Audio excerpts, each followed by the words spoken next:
kahoy, me. May matamaan sila ng kahoy. Sud nga kayo do konti. Puro kayo doon.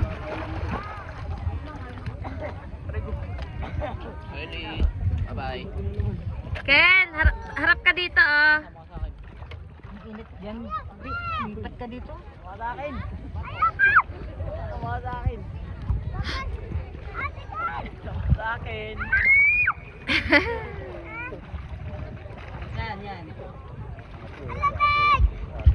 Hindi kasi save niya Ate Ken. Kasi busy siya sa kakahigop ng tubig.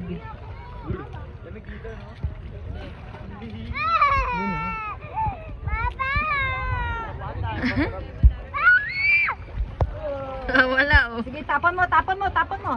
Ha? Tapon mo.